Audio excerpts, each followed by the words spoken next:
अब तो प्रदेश अपना स्पोर्ट्स विश्वविद्यालय का कार्यक्रम भी प्रारंभ कर चुका है और मुझे बताते हुए प्रसन्नता है कि उत्तर प्रदेश के अंदर मेरठ में हॉकी के जादूगर मेजर ध्यानचंद जी के नाम पर हम लोग एक स्पोर्ट्स यूनिवर्सिटी का निर्माण कार्य कर रहे हैं, जिसका पहला सत्र इस वर्ष से प्रारंभ भी हो गया है। इसमें जो भी निर्माण कार्य हो रहे हैं, स्टेडियम, इंडोर स्टेडियम, वहां विश्वविद्यालय के भवन का निर्माण, विश्वविद्यालय की अन्य बुनियादी सुविधाएं, इनमें जो स्टैंडर्ड रखा गया है ओलंपिक और एशियन गेम्स के, कॉमनवेल्थ गेम्स का जो स्टैंडर्ड होता है, उसको ध्यान में रख करके उसके अनुरूप सुविधाएं वहां विकसित की जा रही है। और आज आपने देखा होगा कि 2030 का कॉमनवेल्थ गेम्स भी भारत के अंदर, अहमदाबाद के अंदर आयोजित होने जा रहा है। यह इसकी तैयारी करने के लिए एक अवसर इस प्रकार की प्रतियोगिताएं हमें देती हैं।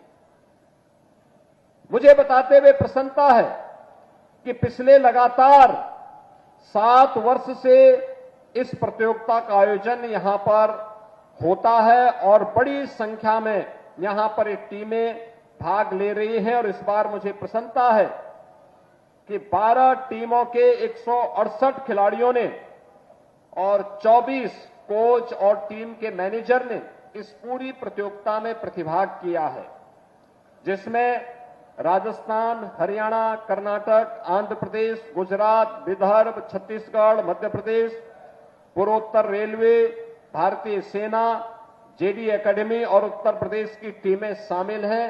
अभी आपने शानदार फाइनल का मैच पूर्वोत्तर रेलवे गोरखपुर और उत्तर प्रदेश की टीम में देखा है। उत्तर प्रदेश की टीम विजयी रही, पूर्वोत्तर रेलवे उप विजेता रही। मैं सबसे पहले दोनों टीमों को बधाई देता हूं और उन्नत प्रदर्शन करने वाले खिलाड़ियों का अभिनंदन करता हूं। उत्तर प्रदेश की टीम विजयी क्यों हो पाई?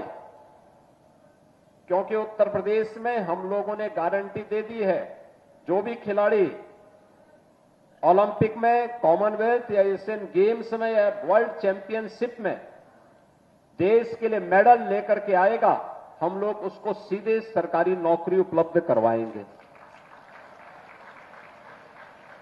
हमने डिप्टी एसपी के पद भी दिए हैं, हमने तहसीलदार के पद भी दिए हैं और अन्य महत्वपूर्ण स्थान हम लोगों ने अलग अलग विभागों में देश के अच्छे खिलाड़ियों को दिए हैं। और अभी हाल ही में आपने देखा होगा, हमारी सरकार ने यह भी निर्णय लिया है कि कोई खिलाड़ी किसी प्रतियोगिता में जाता है तो उस दौरान वह सर्विस का पार्ट माना जाएगा। उसकी छुट्टी नहीं, उसकी सर्विस का पार्ट हो गया, यानी वह अपनी सरकारी ड्यूटी का निर्वहन कर रहा है जब वो देश के लिए खेल रहा है।